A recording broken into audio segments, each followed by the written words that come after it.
怪事年年有，我就偏偏把你给认出来了，你信不信？如此，我得听胡兄说一说了。阁下姓丁，名峰。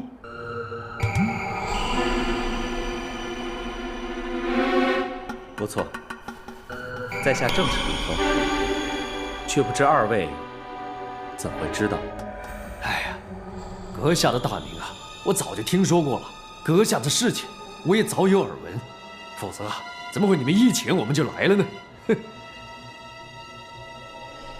哈哈，丁兄若是觉得自己的身份很神秘，不想让人家知道，那就只能怪老胡多嘴了。哎，我再罚自己6杯。哎。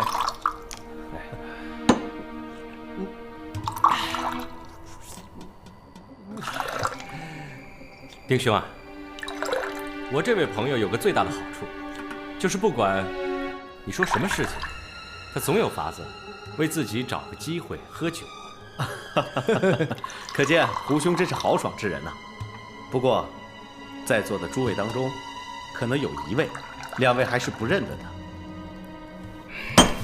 在下向天飞。哈，原来阁下就是人称海上孤鹰向天飞，向大侠。这江湖中恐怕没有人不知道的。哈哈，这个名字我就不知道。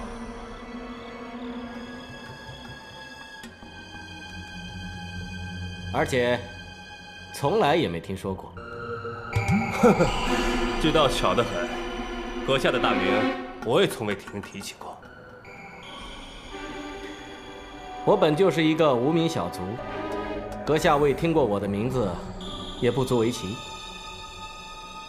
既然阁下号称是海上孤鹰，那么想必轻功也是极高的喽。若论轻功嘛，在下倒还过得去。原来阁下也是直爽之人呐，正投我的脾气，我喜欢。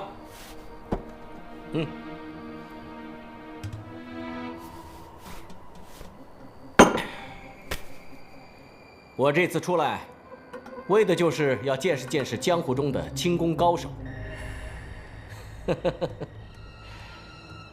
既然阁下这么说，那我少不了要向您讨教讨教了。向某随时候教。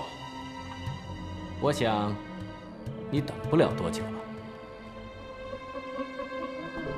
喂，这个狗子长啊，怎么老是惹是生非啊？偏偏长上向天飞。哎，你说他是不是初出江湖，想要找一个机会成名立万呢？如此说来，勾兄的轻功想必是极为高明了。我的轻功嘛，也还过得去。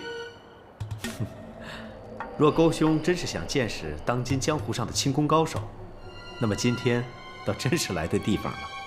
哦，勾兄眼前就有一人，轻功之高，举世无双。如果勾兄今天不向他请教请教的话，那真是虚此一行了。原来这小子在挑拨离间呢。在下正要向丁兄你请教请教呢。哪里，在下又算得了什么呢？勾兄千万不要误会了。丁兄说的，难道不是自己吗？在下脸皮就算再厚，也不敢硬是往自己脸上贴金呐。哦，那么丁兄说的究竟是什么人呢？哦，如果丁兄说的是楚香帅的话，那就不必了。楚香帅的轻功，在下是自愧不如。至于别人嘛，无论是哪一位来讨教，我都会奉陪。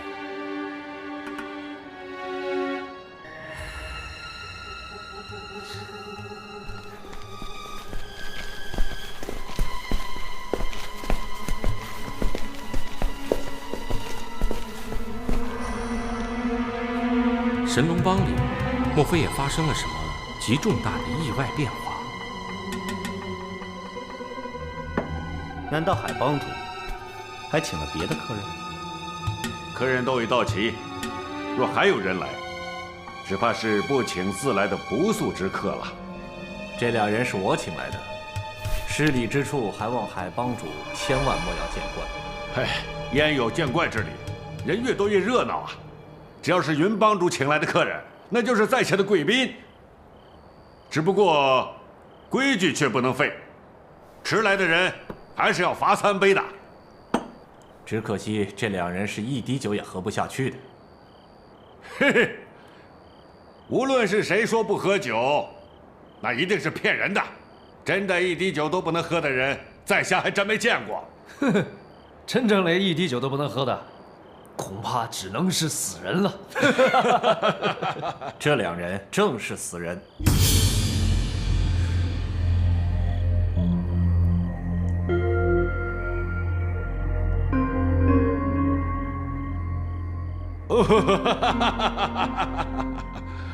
好，好，什么样的客人在下都请过，能有死客人来赏光，今天倒真还是破题第一遭。云帮主倒真替在下想得周到，总算让在下开了眼界了。只要是云帮主请来的，无论是死是活，那都请进来吧。既是如此，多谢海帮主了。带人进来。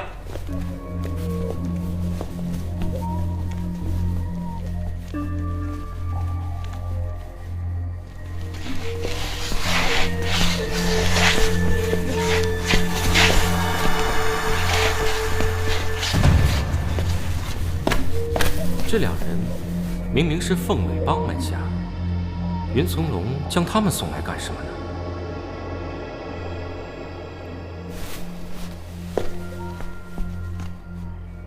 既然是云帮主请来的贵客，就请云帮主介绍介绍才是。各位不认得这2人，但武帮主一定是认得的。武帮主，你可知道他们是为何而来的？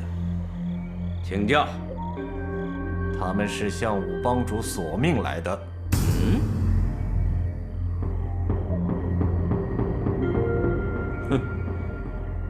云帮主若是在说笑话，这笑话就未免说得太不高明了吧？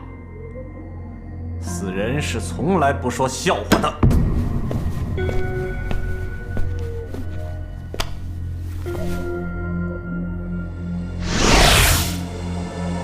把他们葬了。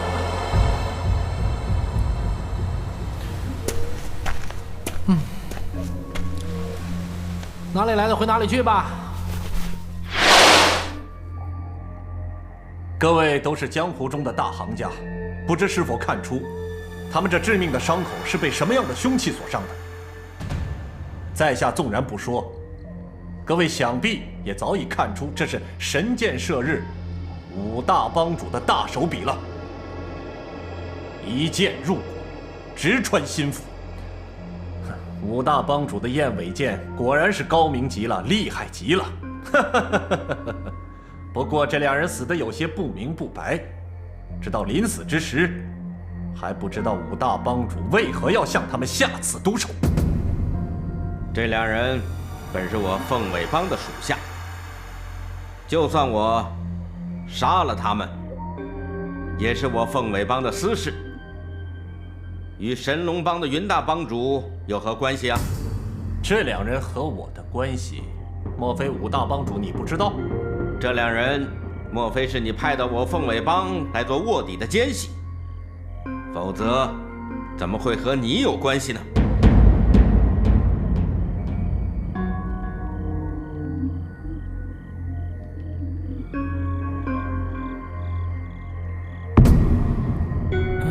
明白了，原来这2个凤尾帮的弟子，正是他派去做卧底的奸细，被武维扬发现，把他们给杀了。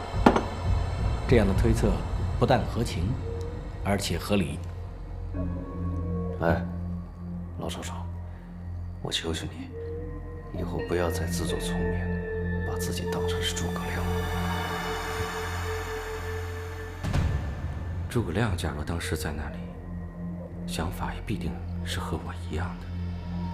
诸葛亮如果还在这里，就被你气死了。我明白了，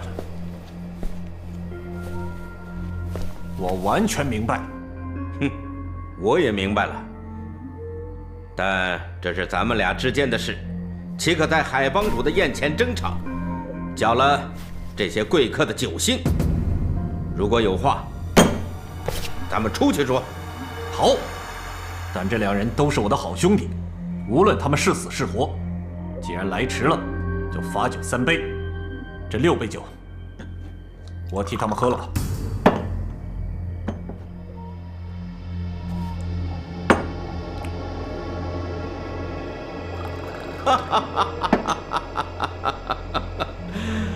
各位都听见了吧？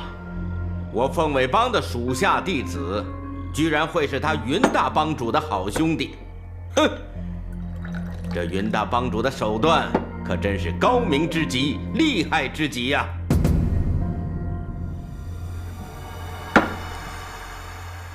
云某今天本想陪大家喝几杯，只可惜此刻我宛若有骨梗在喉，连酒都喝不下去了。失礼，失礼，失礼啊！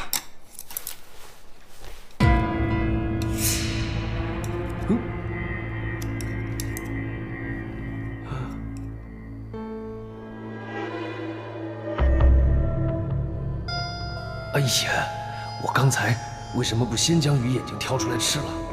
如今却让别人给占了便宜。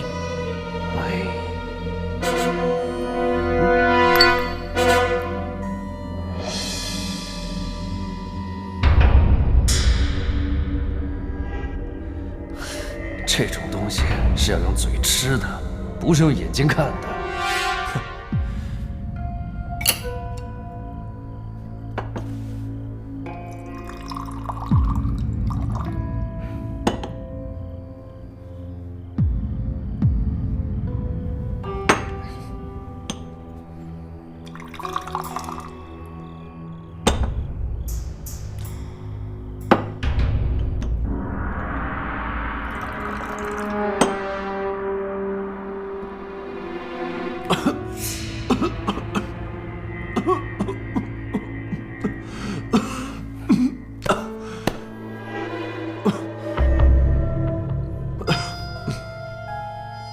看来这位云兄弟已经不胜酒力了，那么这杯酒我就替他喝了。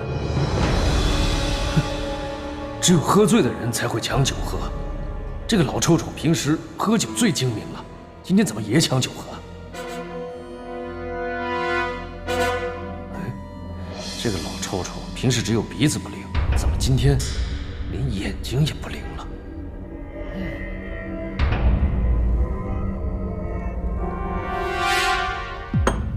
楚留香果然名不虚传，果然是好酒量，好朋友。少说废话，走。走就走。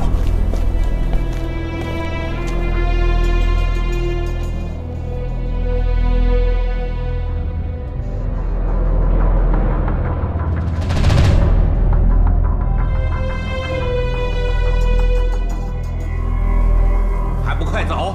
哼！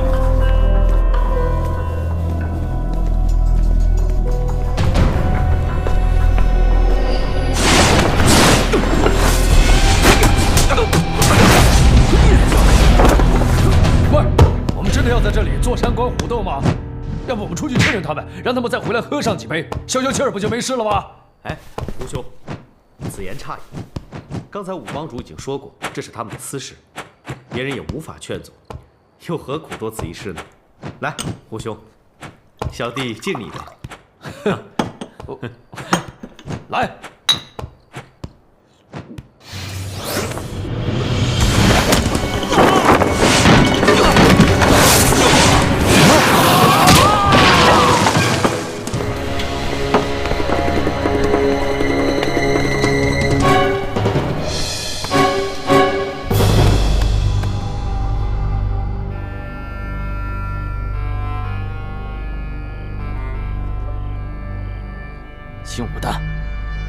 没想到你真敢下毒手啊！好，我跟你拼了！你还记得帮主交给你的那封信吗？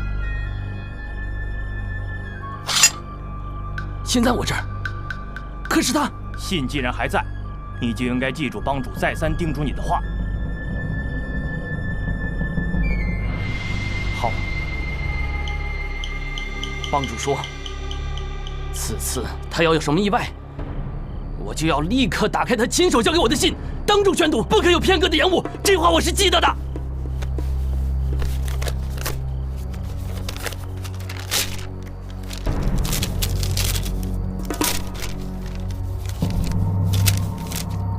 于此去一月中，若不回返，即将本帮帮主之位交传于。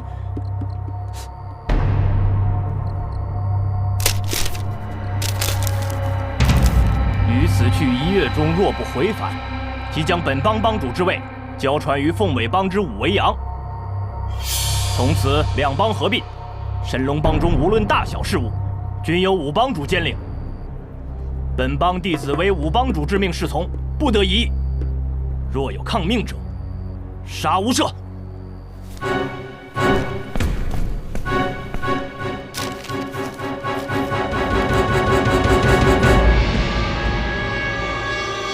这封信是否是云帮主亲笔所写？确是帮主亲自书写、亲自交给我的。可是，这既然是云帮主之遗命，看来二位现在应该赶快去拜见新的帮主才是了。不行！我神龙帮子弟，个个都视帮主为父。他杀了云帮主，就是与本帮上下3000子弟结下了不共戴天之仇。任他当帮主，我孙老二第一个不干。但这是帮主的遗命，你怎敢不服抗命？不管你们说什么，我跟他拼了！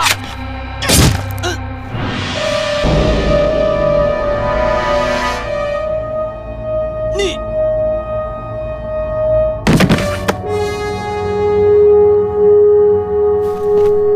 神龙帮第3分舵弟子夏奇峰叩见新帮主。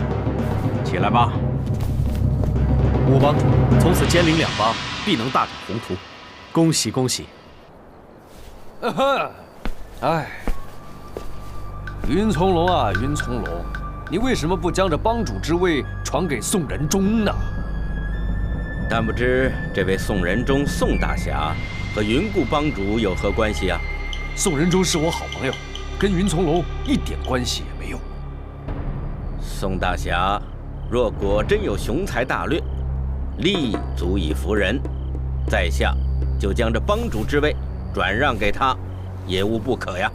哼，这宋仁宗啊，他既不是大侠，更没有什么宏才大略，他只不过是一个棺材店的老板而已。嗯，棺材店的老板？没错，他唯一的本事就是宋仁宗。你想啊，如果云从龙把这帮主之位交给了他，别的好处倒没有，至少有一副棺材给他睡个好觉，至少有人给他送终啊。云固帮主的遗体自然应该由在下收敛。夏舵主在，云固帮主的后事就交由你办了，务必要办得风光隆重。从今天起，神龙帮的3000弟子上下一体，都得为云固帮主戴孝守制7期49天，严禁喜乐，若有违命，严惩不贷，知道了吗？遵命。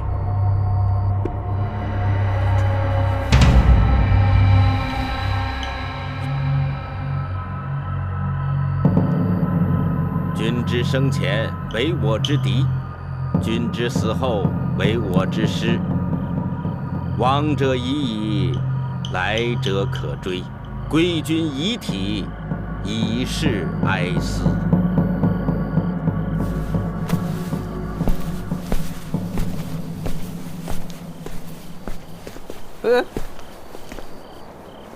他说走就走啊，竟然连招呼都不打一声啊！被胡兄这么一说，若换了是我，只怕也无颜留在这里啊。哼，依我看，是因为他杀了云从龙，生怕有人来找他报仇，所以就趁早溜之大吉了。神龙与凤尾两帮本是世仇，近100年来，两帮血战不下数十次，死者更是以千计。别人就算想替他们报仇，只怕也是无从着手了。不错。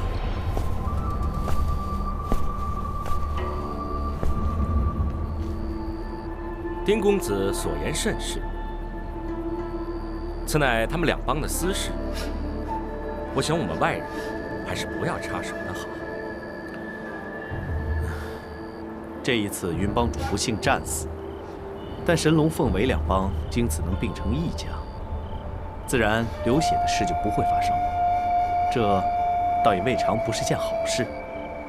哦，这样说来，原来是件大喜事啊！哎，那丁公子是不是要庆祝一番呢？哎，胡兄这么一说，正合我意。我们大家都不是神龙帮的属下，自然不必为云固帮主戴孝守制。只不过，此地已非饮宴之处。我倒知道海帮主的宅院就在附近。据我所知，紫金帮主家中常年酒菜是不缺的，却不知海帮主是否舍得再破费一次啊？阁下也未免将在下看得太小气了吧？却不知各位肯赏光吗？哎，刚才在这里喝的实在有点不上不下的。倘若海帮主真的肯让我们到他的府上去做长夜之饮，实乃人生一大美事。海帮主就算不请我的话，我也是非去不可的。哼，长夜之饮虽妙，若能效平原君10日之饮，岂非更妙？哼，丁兄如果有此雅兴的话，那么我就奉陪了。如此甚好。却不知胡兄意下如何？他，哼，畅饮10日，或许对他来讲是不会足够的。他最好可以来个大醉3000年。我只希望到时候的客人啊，都是活人，因为啊，死人是不会喝酒的，不会喝酒的人，我看了就生气。哎呀，我现在还活着，恐怕我到了那个府上，就变成死人了。阁下，难道怕在下还有什么恶意不成？海帮主啊，我是跟你开玩笑的。我的意思是说呢，如果连喝10天的话，我还未醉死，那才成了怪事了。金姑娘呢？也赏光吗？哼，不会喝酒的人，去不去也无妨。哼，你以为我不会喝酒啊？呵呵，姑娘，只要是活人都会喝酒的，只不过酒量就大有不同了。你以为只有你酒量好啊？哼，男人酒量比我好的那多的是，可是女人呢？呵呵，女人的酒量再怎么多也是有限的。好，我就让你见识见识，女人的酒量究竟如何。真的？我若喝不过你，随便你要怎么样都行；但你若喝不过我呢？随便你要怎么样都行。喂，你可注意了，女人家不可以随随便便说出这句话的。你要是输了的话，那麻烦可就大了。我说了就是说了，我说出来的话一定算数。好，你喝1杯，我喝2杯。如果我先醉的话，我也随便你怎么样都好。好，这话可是你自己说的。没错，就是我胡大侠说的。我说的话就像钉子钉在墙上一样，没有比这个更可靠的了。只怕这次胡兄要上当了。上当？万福万寿园中，就连3尺的童子也有千杯不醉的海量，何况金姑娘家学渊源，在她12岁那年，就能一个人喝下整坛的陈年花雕。胡兄，你虽是海量，不过你若以2杯换他1杯的话，这次只怕就要败在金姑娘的手下了。花雕甜如蜜，美人颜如玉。胜败何足论，醉死也无妨。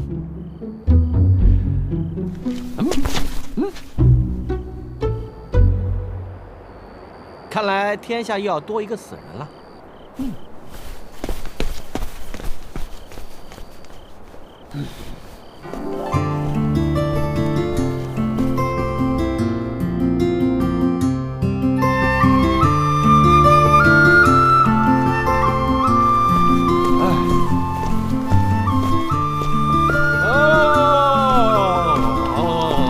哎呀，怎么那么远的路啊？啊，天都亮了。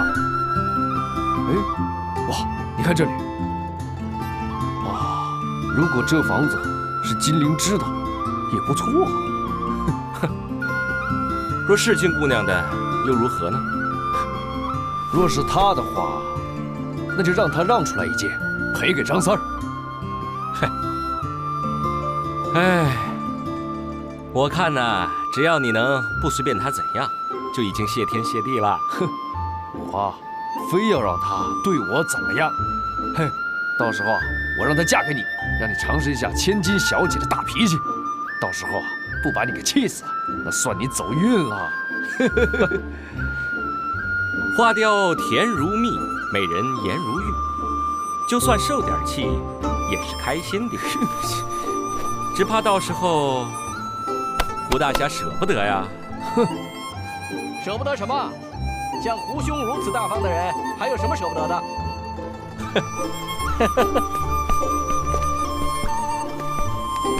这再大方的人，也舍不得将老婆让给别人呢。胡兄都已经成家了，这倒看不出来啊。有老婆的人，也不会把招牌挂在头上，怎么可能一眼就认得出来呢？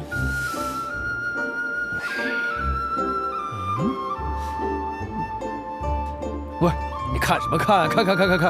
难道我蝴蝶花头上长了朵花呀？我只是觉得，这有了家室的人，怎么能像胡兄这个样子？你是不是觉得绝对不会像胡兄这么脏啊？我告诉你，哎，他这个人除了舍不得老婆之外，而且还舍不得洗澡，因为他常常说，若是一个人经常洗澡的话，就会将身上所有的元气给洗掉，难免会元气大伤。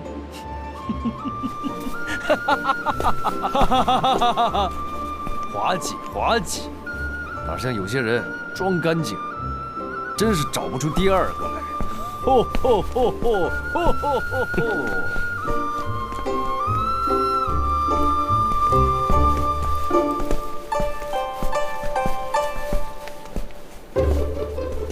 你们在聊什么呢？这么晚才进来？各位，我们刚刚正在聊这位胡大侠要成亲的事情。就是因为这胡大侠要成亲了，所以我们都很开心呢。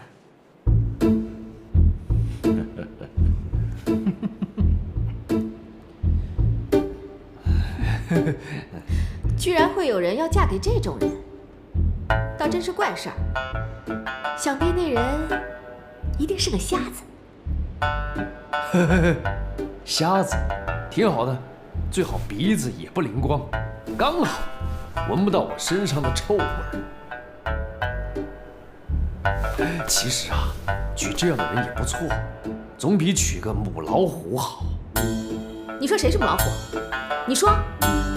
哦，今天天气挺好，不知道晚上有没有月亮啊？月亮倒是没有，星星啊，眼前倒是有一只。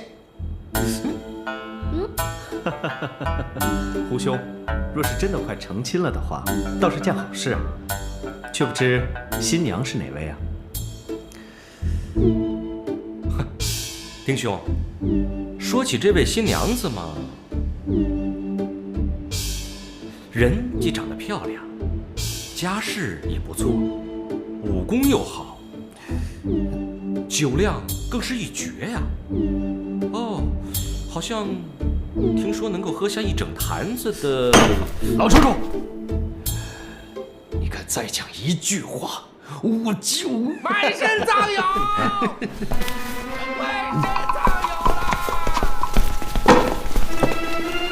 卖身葬友！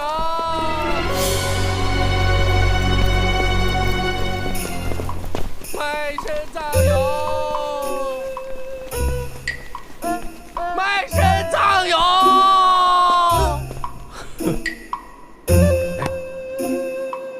卖身葬友了！卖身葬友，这个蠢蛋，我好像只听过卖身葬父，他又在搞什么呀？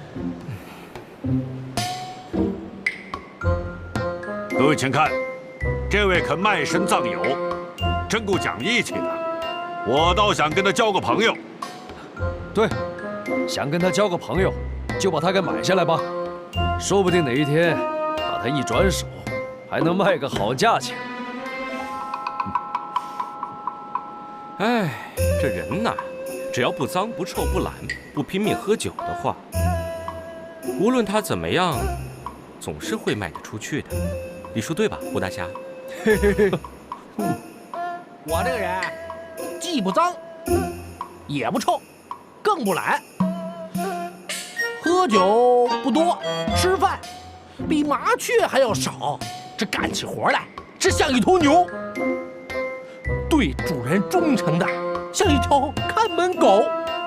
谁要是把我买下来，包君满意，绝对不后悔，保证货真价实。哪位大爷大奶奶们，识货的有没有？把我买下来吧！啊，卖身葬友，卖身葬友！哼，这小子想必是穷疯了。这位朋友，你是真的要把自己卖掉吗？哎，交友不慎呐。本来呢，我还有间房子可以卖卖，谁知道房子塌了，只剩下我光棍一个人。我不卖自己，能卖什么呀？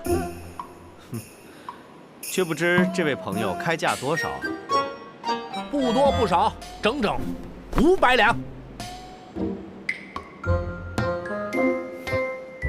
哎，要不是等着钱用，我呀这个价钱还不卖呢。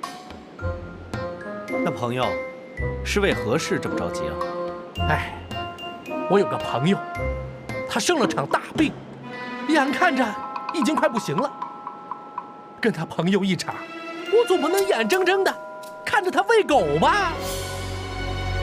哎呀，没办法呀，我只能够把自己给卖了，换一些银子，替他们办理后事。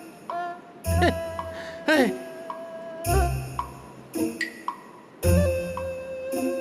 即便如此，也花不了500两这么多银子吧？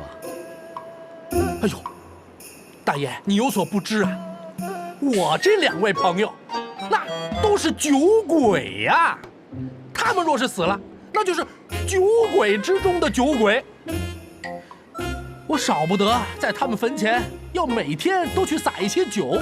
嘿，要是撒的少了，他们到阴曹地府没有酒喝，那非吵着闹着又回来不死了，那我可受不了了。既然如此，丁兄不如就把它买了吧。买下倒是可以，只不过你不买，我买。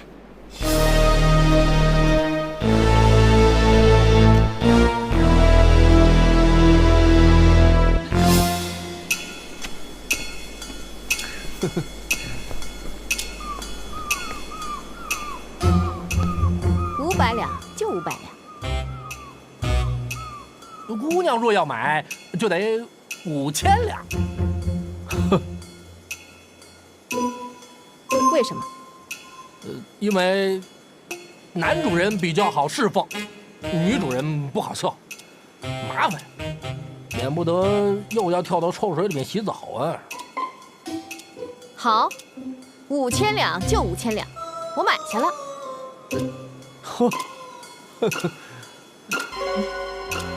姑娘，当真要买呀？谁跟你说笑？还有没有哪位仁兄比这位姑娘出价更高的？啊，有没有啊？呵呵，这个小胖子说自己像麻雀、像牛、像狗，整个是四不像，岂非是个怪物？我脑袋又没有毛病，怎么可能花5000两买这个怪物？你说谁脑袋有毛病？你说。啊，我只知道有一只母老虎脑子有毛病，到底它是谁呀？哎，金姑娘，你知道吗？我见过抢金抢银抢什么的都有啊，就是没见过抢挨骂的。奇怪呀！若是没有人比这位姑娘出价更高的，我现在只能卖给这位姑娘了。哦，你就是快往张三吗？不错，如价包换，货真价实，快往张三。好，那我就出5001两。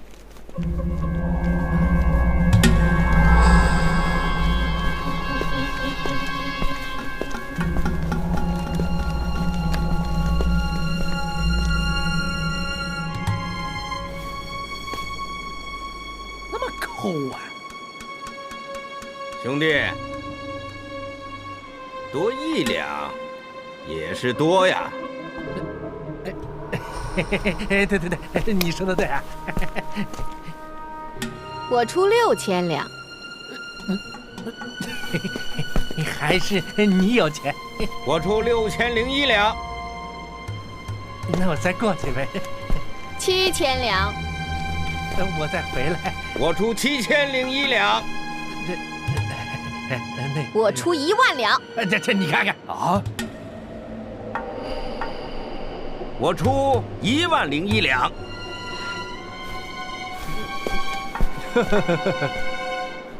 它竟然那么值钱！哎，早知道我就先把它买下来，岂不是奇货可居？可惜啊，我从头到尾看过来，看不出来它到底哪儿值钱啊！货卖10家，我这10001两银子出的本不算高。好，我出。且慢，且慢。做买卖讲究的是公公道道，货银两讫，是吗？不错，我这里做的是现金的买卖，赊欠免谈。既是如此，无论谁在出价之前，都应该把银两拿出来瞧一瞧，总不能空口说白话吧？你看这些够不够？够了，足够了。这是山西绿源号的银票，跟现金一样。若是还不够，我这里有的是银子，金姑娘尽管拿去使用无妨。紫荆帮主庸资100万，有了他这句话，就跟现金差不多。却不知这位朋友呢？哼，看来这位阁下生怕我和张三串通好了，故意来提高价钱是吗？来呀，拿来！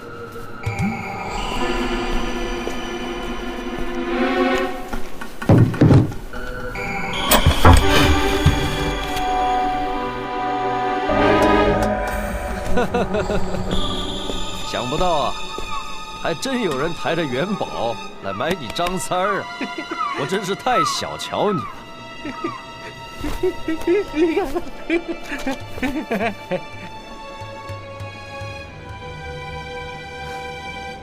怎么样，够了吗？足够了。要是不够，我那里还有几箱。啊，还有。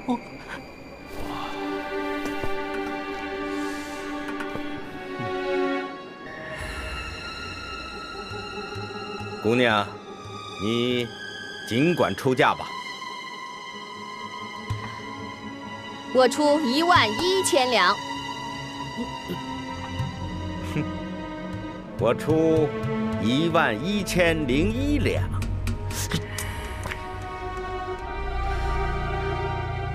我出11500两。我出11501两。我出12000两。我出12001两。你为什么非买它不可？姑娘又为何非买它不可？我高兴。只要我高兴，将几万两银子抛下水都没有关系。难道只许姑娘高兴，就不许别人高兴吗？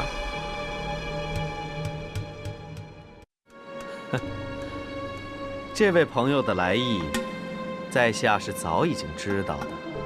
哦，江湖上人人都知道，快网张三水上功夫十分了得，造船航行之术更是冠于江南。在水上只要有张三同行，便已胜过了千百水手。阁下求财之心，如饥如渴，莫非也有近期海上之行？好，厉害，果真厉害。在下说的没错吧？哼，明人不说暗话，阁下猜得不错，一点儿不错。既是如此，在下有一言相告。哦，请教。海上风云，变幻莫测，航行之险，更远非江湖可比。阁下若无紧要的事，能不去，还是不去的好。多谢朋友的好意，只可惜在下此番是非去不可的。据说海上有个销金之窟，不知阁下是否听说过？销金窟，人间处处皆有销金之窟，却不知阁下说的这一处，又是在哪儿啊？这销金之窟，在东南海面之上，虚无缥缈之间。这其中不但有琼花异草，鲜果奇珍，明珠白璧，美人如玉，还有看不尽的美景，喝不完的佳酿，听不完的秘密，说不完的好处啊！哼，你刚才说的那些，其实也没什么，可是我听到就那6个字，喝不完的佳酿，哇，这可打动我的心了。如果世界上真的有这种地方的话，我倒想去瞧一瞧。此处确在人间，不过要是真的想去，却难如登天。哎，这是为什么？此处地步不窄，海图所无，谁也不知道它究竟在什么地方。哎，所以说，要是没有人指引的话，就是找上10年也找不到它。那找谁去指引呢？自然只有那销金主人的门下才知道这销金窟的途径。销金主人呐，哎，那他是个什么样的人物啊？谁也不知道他是个怎么样的人呐，既没有人听说过他的姓名来历，更没有人见过他的身形容貌。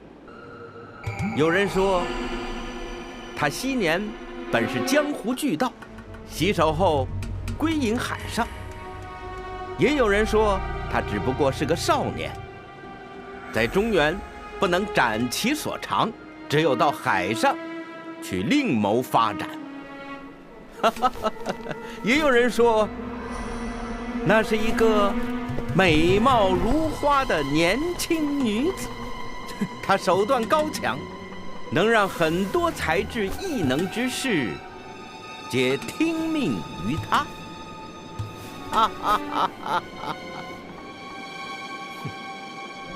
如此说来，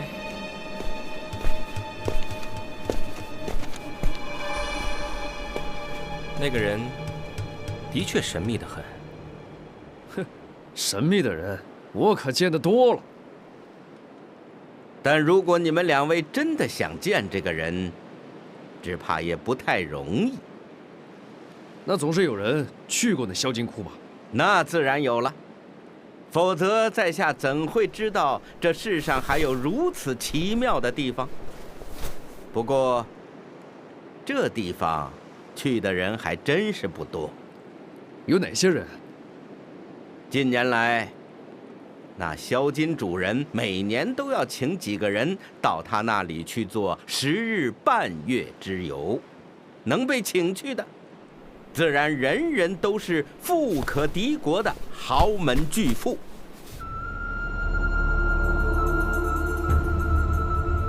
不错，去到销金窟，本来就是要去销金的。倘若无金可销的话，去了也是无趣的，倒不如不去了的好。如此说来，我们这里倒是有几个人有资格去那里走一走啊。能到这个地方走一走的，按理说，本可以大胆地吹嘘一番。可奇怪的是，去过那里的人回来都绝口不提此事。更奇怪的是，那销金主人行踪诡秘，收到他请帖的人也是讳莫如深，是以江湖中根本就不知道有哪些人被他请去过，纵然想问，也不知道该去问谁，想要暗中追踪他们，更是绝无可能。那是为什么？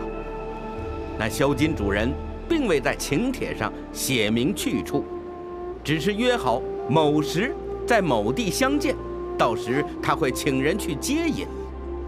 接的人若不对，他也就不接了。接到之后，那行踪更是诡秘。如果有人想暗暗地跟踪他们，往往就会不明不白地死在半路上。哼，去这么个鬼地方还那么困难，不去也罢。但人人都有好奇之心，越是不容易去的地方，就越想去。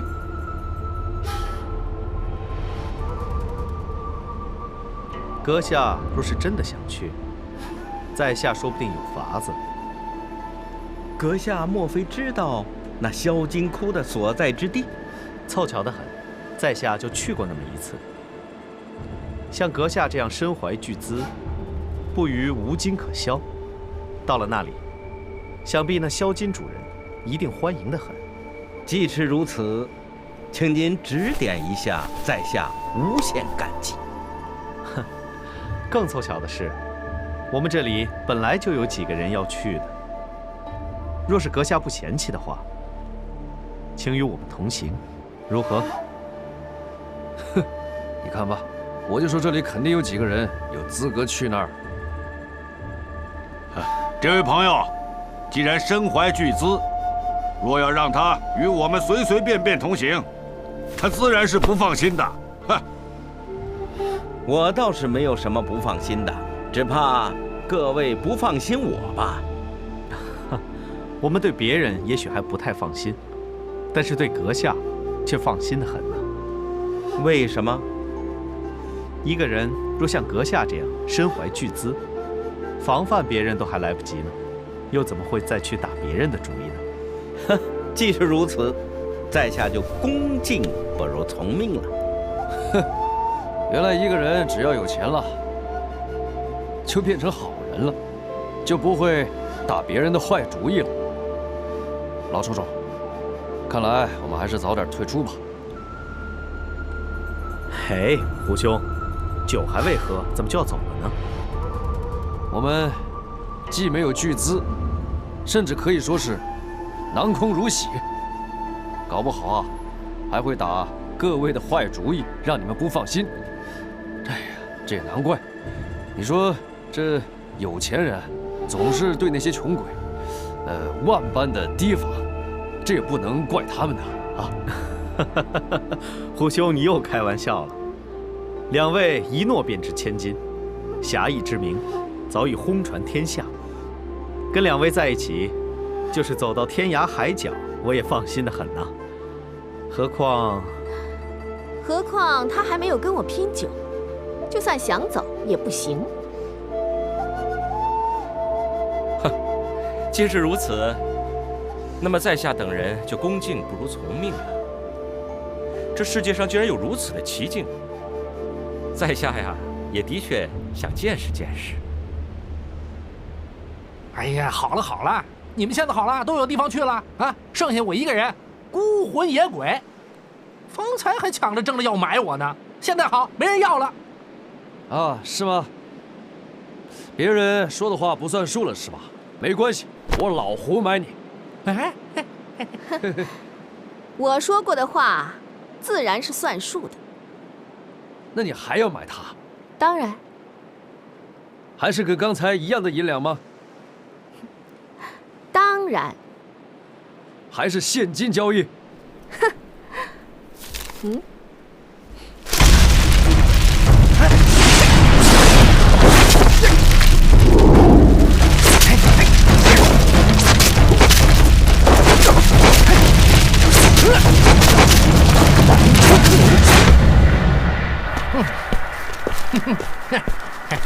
多谢姑娘。恭喜金姑娘，收了一位如此得力的手下，以后海上航行，只怕借重她之处还有很多。在此先谢过姑娘了。我也恭喜这位小肥猪了啊！有一位那么好的主人，以后的日子啊，肯定过得很快活。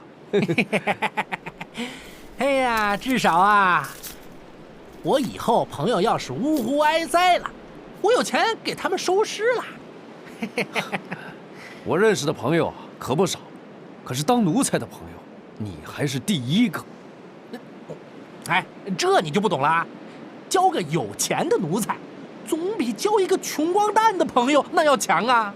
至少他每天不会到你那里蹭吃蹭喝呀。嘿嘿，哎，给你啊。呵呵。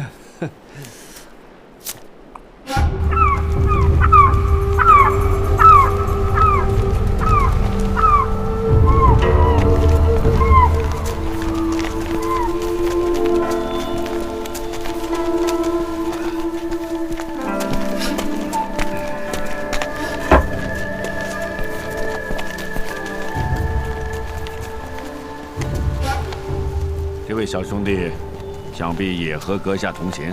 哦，对，这是小徒白蜡主。来，见过海帮主。海帮主有礼。好说好说。令高徒的身手，想必也高明得很啊。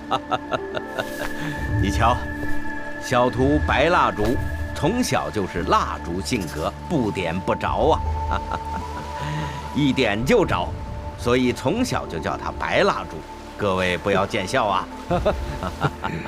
好，看好咱这4口箱子。是。今天大家能在此相会，同船共度，也算是有缘。却不知阁下尊姓大名，可否监告啊？在下公孙婕妤，别字伤残，各位一定不要见怪。在下这婕妤2字，取的就是劫后余生之意。至于伤残2字，自然是伤是伤心的伤，残是残废的残了。今天在座的各位朋友，可以说都是名满天下的英雄豪杰。让在下先为公孙先生介绍介绍。这位是在下愚昧，但是在下还有些自知之明。依在下这副模样，哎，任何有眼睛的人看见了，也都会退避三舍的。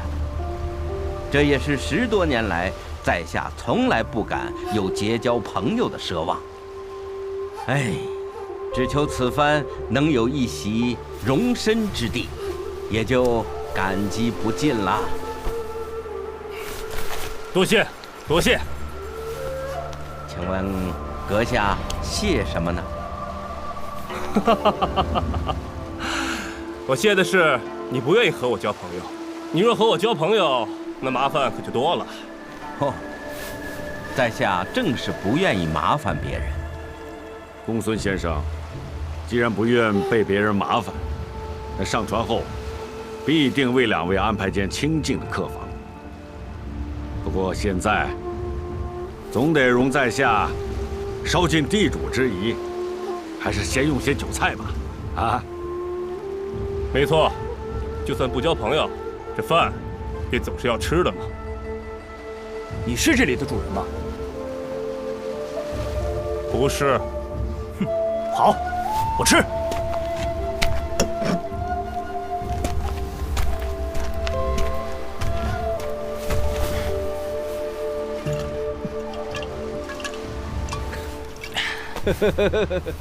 哎，总算遇到一个能喝酒的人了，有趣有趣，真是英雄出少年，英雄了得。哼，这酒囊饭袋，若也算英雄，那这世上的英雄也未免太多了吧？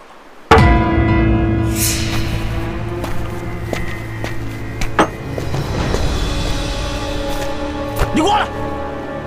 过去就过去，我还怕你不成？哼！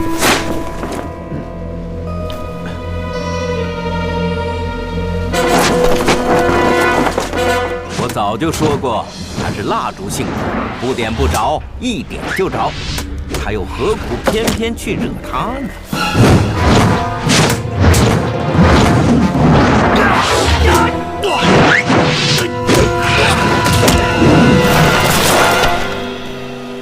好，打得好！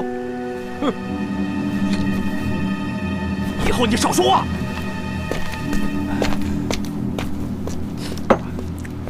张三，哎，再去拿6坛酒来。遵命。花这么多银子把我买回来，只让我打酒喝，有点不划算呀。你不用着急，以后啊有你好受的，慢慢等着吧。你喝4坛，我喝2坛。哎，金姑娘，你刚才是在跟我老胡讲话呀？胡兄，看来只怕是的。我看这1坛酒啊，至少有个5斤，4坛的话，足足就20斤。就算我不喝醉，我的肚子也没那么大呀。你没那么大肚子，你吹出来气儿那么大呀？哎，我说你这人，奉承拍马屁的本事，倒是挺熟的。果然是个天生的狗奴才。废话少说，你究竟是喝还是不喝？喝是自然要喝的，可是还不到时候。喝酒又不是娶媳妇儿，难道选个良辰吉日啊？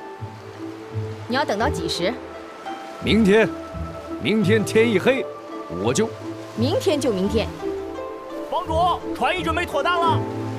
知道了，各位，请登船吧。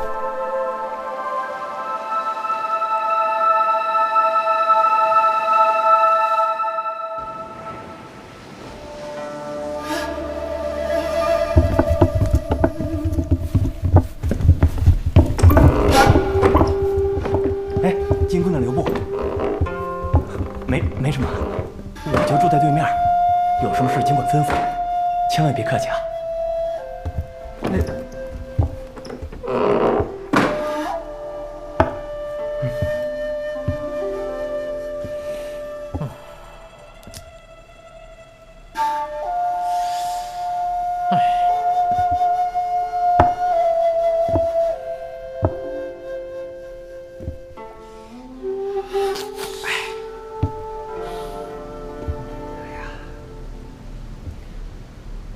哎呀，原来鼻子不通气儿也有好处的，闻不到某些人的脚臭啊。哎，你现在嫌我的脚臭是不是？哎，我可没嫌你脚臭，只不过呢，你的脚啊臭的有些奇怪。嘿，有什么奇怪的？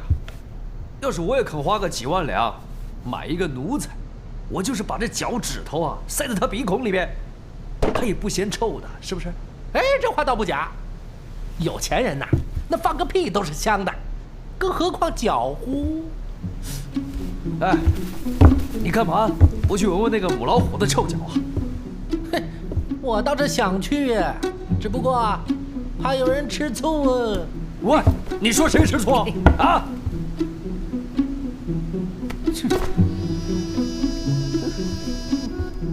哎，你看，奴才就是奴才啊，帮腔拍马，偷听别人的那种本事，不用学，天生的。嘿嘿。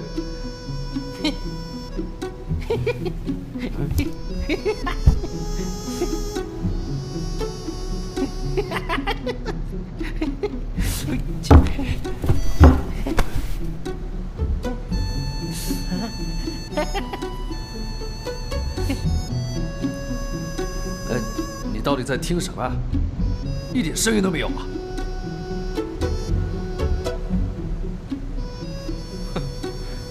当然没有声音了。如果你听到声音的话，那么就真的是奇怪了。既然没有声音的话，你说他乐什么？此处无声胜有声嘛。我的耳朵听你说来说去，听烦了，清静一下，反倒是觉得有趣啊。哎呀，你跟这老臭臭见面没多久，好的不学，把他那些坏的全学会了。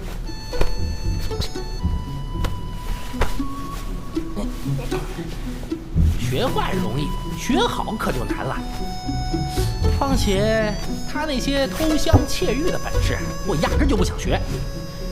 我只想跟他学如何气你，把你气得半死不活的，嘿嘿，我就心满意足了。可惜呀，我一点都不气，一点都不气。哎，我就气你，我就气你，不气不气，哎，我就气你，我就气你，我不气不气不气。你说啊，如果隔壁刚好也有人偷听的话，你们想想，他一直听一直听，他会以为我这间房里养了2只疯狗，咬来咬去，咬来咬去。你说谁呢？啊？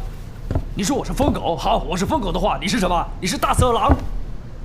嘿嘿嘿，话又说回来了，色狼呢总比疯狗好一些。色狼啊专门咬女人，疯狗就不一样了，它见人就咬。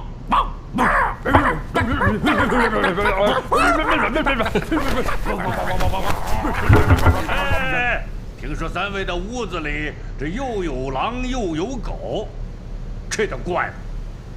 哎，我方才明明要他们将屋子先收拾干净的，啊！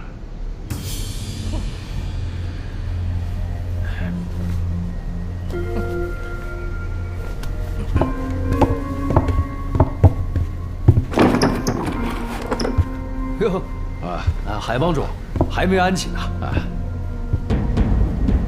哎，狼在哪儿？狗在哪儿？在下怎么未曾见到啊？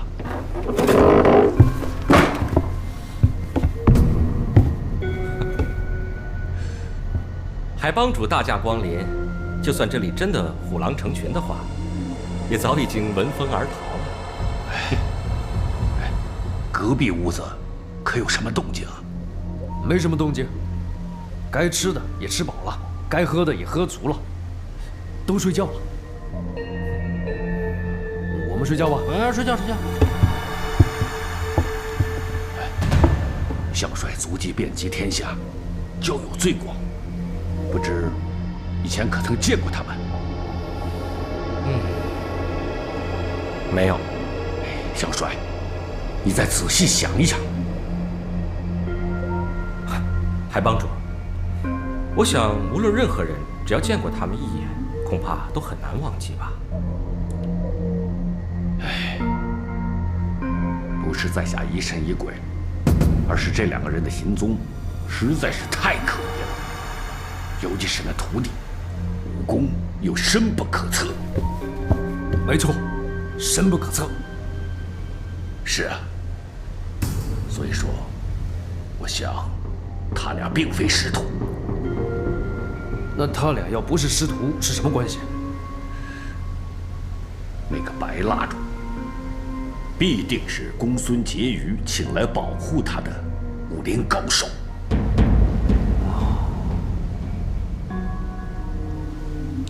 海帮主的意思是说，那白蜡烛的名字是假的？公孙婕妤这个名字，必定也是假的。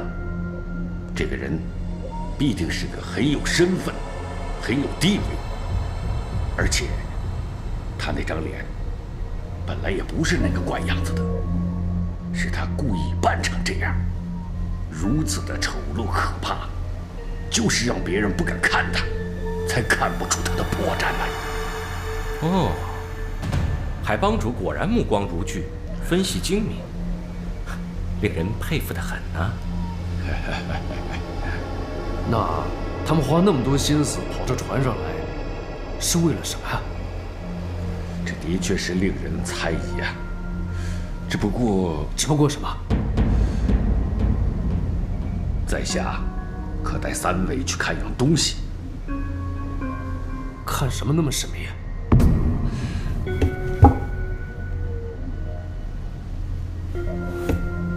三位，请随我来，一看就明白了。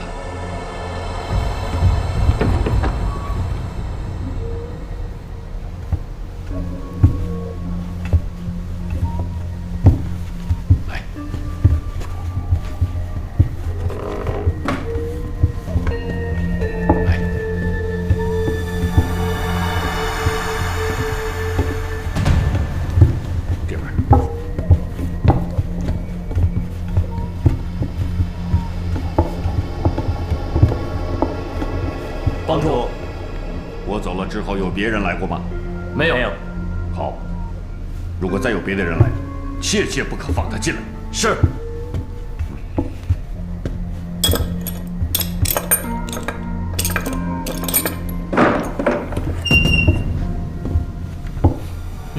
哇，什么味儿那么臭啊？很像那个咸鱼的味儿，又有点像那个海菜味儿，哎，还有点像那个尸体啊。发臭的味道，又酸又臭的。还有点像刚才屋子里的臭气。似曾相识啊！喂，你别看着我啊！我的脚没那么臭。哎，这是海船货物中独有的一种臭气，但食物和清水都放在厨房边的那间小仓房里了。哦，谢天谢地，否则以后吃饭都不敢放心吃了。但是酒却放在这里。恐怕以后你都不敢放心喝酒啦！啊，各位，请过来看，这是什么？棺材啊！难道海帮主神神秘秘的，就是叫我们过来看这些棺材啊？海船之上，绝不会有棺材的。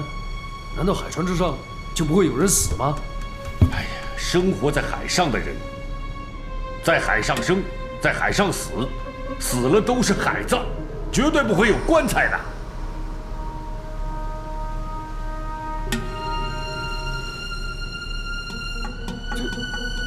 那这几口棺材是怎么来的？谁也不知道啊。难道你没看到是谁把这6口棺材搬到这里来的吗？哎呀！方才各位都去就寝之后，我才到这儿来的。所以是那个时候，你才发现还有6口棺材。不错，所以我就立刻来查问管理货仓的人，但是没有一个人知道这棺材是谁送过来的。门口那2个人跟随我多年了，他们绝不会说谎的。若不是海帮主信任的人，恐怕海帮主也不会派他们来这里管理货仓了。正是如此。其实这些棺材是谁送来的无所谓嘛。你看这棺材的木质啊，不错的，把它们统统给卖掉，还能换几坛好酒喝呢。哎呀，真是3句话不离本行啊！怎么不用你的呆木脑袋好好想想？海帮主的船岂是容外人来去自如的？有人若想神不知鬼不觉的把这6口大棺材抬到这里，又岂是件容易的事啊？的确不容易。再者说了，他们花了这么多力气，费了这么多事，才将棺材抬到这里。若没有什么企图，他们脑子有毛病。哦，哎，那你说他们是什么样的企图啊？等等，你们有什么企图啊？过来听听。哎，你说。我？哼，就归我问你，我们这次上船的人一共有几个？那就你、我、张三儿、金灵芝、苟子长、丁峰，还有公孙婕妤、白蜡烛，还有海帮主向天飞，总共就10个人。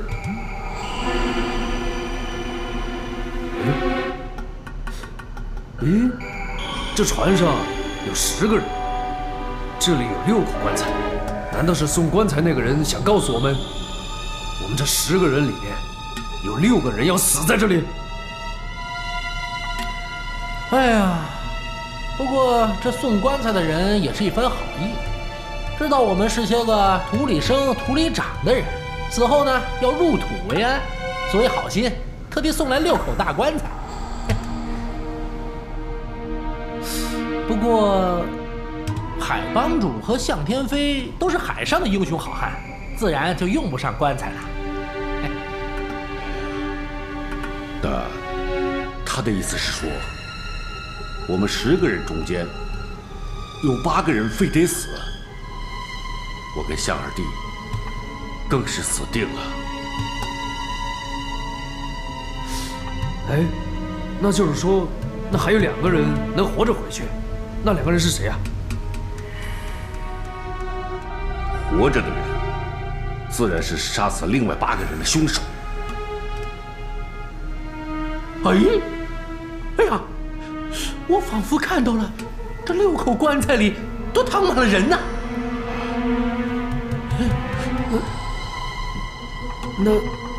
那6个人是谁啊？第1口棺材啊，老臭种。第2口老酒鬼。还有1口是个女的。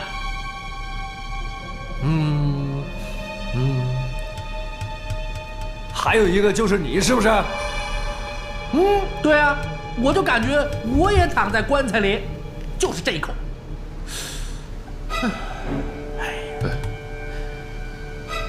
还有2个呢，你看不看得出啊？我算算。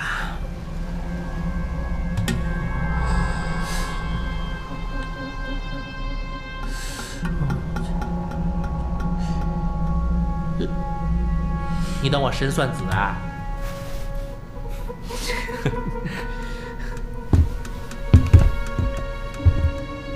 海帮主，难道你现在怀疑那2个将会是凶手的人是公孙婕妤和白蜡烛？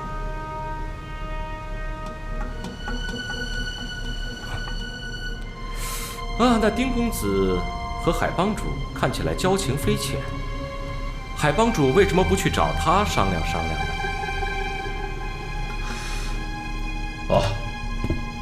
这位张兄刚才说的没错，我也认为只有3位和金姑娘不是杀人凶手，所以找3位来商量的。莫非海帮主也怀疑那位丁公子会有所企图？海帮主看起来好像认识丁公子很多年了吧？既然如此，海帮主应该很熟悉丁公子的底细才对。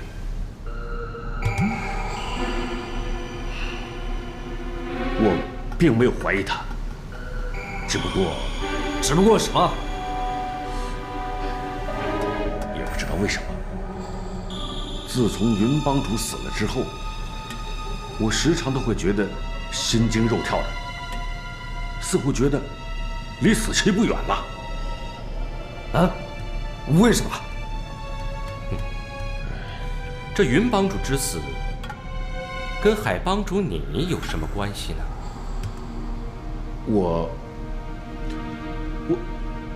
我只是觉得他死的有点奇怪。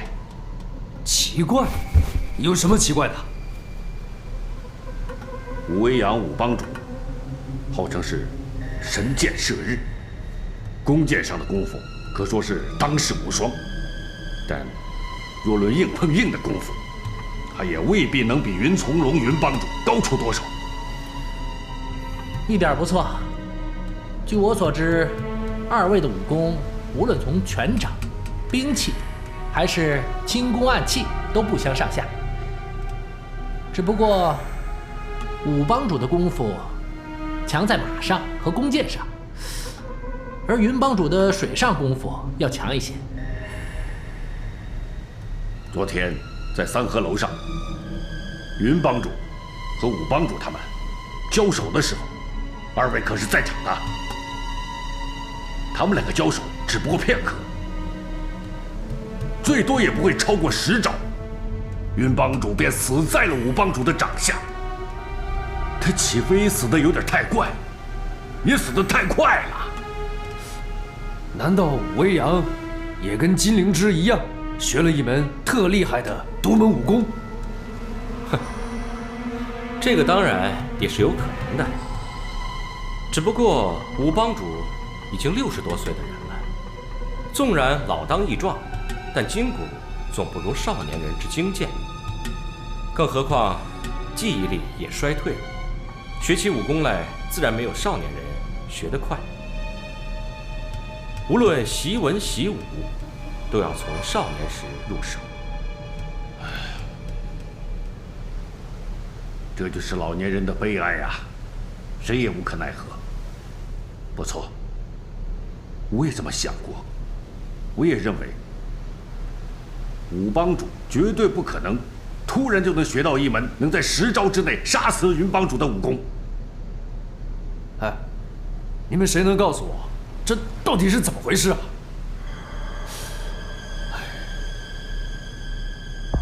武威阳和云从龙交手，岂非是一次？武威阳的武功的深浅，那云从龙应该是很清楚的。不错，天下的人没有比他更知道这些的了。可是昨天晚上在三合楼，他们两个在交手之前，云从龙他的神情变得很诡异奇怪啊。如何奇怪？云从龙好像知道，此番他和武威阳决斗，是不能活着回来了。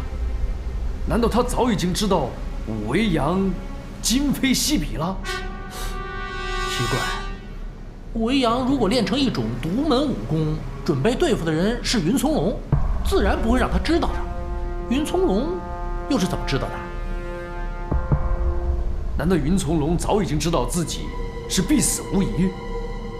难道他忽然发现了一个秘密，而这个秘密又是什么呢？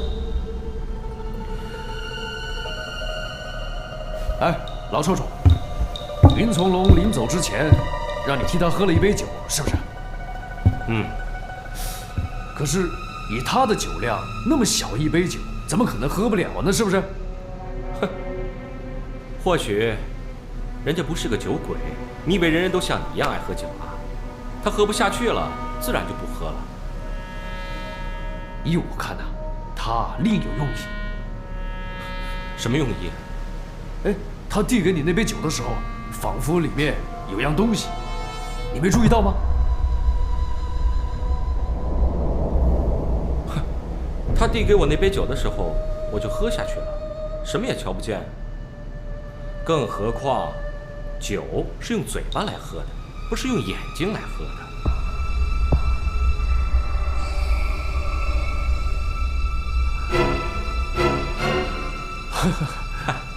你呀，这眼睛是越来越不灵光了。我还是奉劝你啊，这2年少近点女色，否则到时候变成一个又聋又瞎的老头子。哼，老头子有什么不好啊？有些女孩子，哎，天生就喜欢老头，因为老头呢，不但会体贴人，会照顾人，而且老头一定比年轻人有钱呢。喜欢老头的女人就跟你一样，都是天生的奴才胚子。哼，有什么不好？哼，在下能与3位相识，也算是有缘。在下只想求3位答应我一件事。海帮主，您客气了。只要力所能及，绝不推辞。在下万一有什么不测，只求香帅将这个谁？王德之、李对彪，外面什么人来了？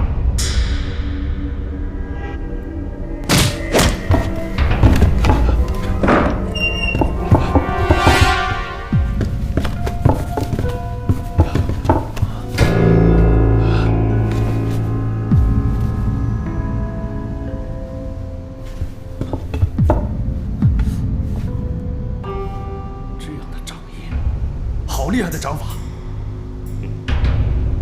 好像是朱砂掌这一类的功夫。没错，只有使出朱砂掌留下的掌印，才会有淡淡的红色。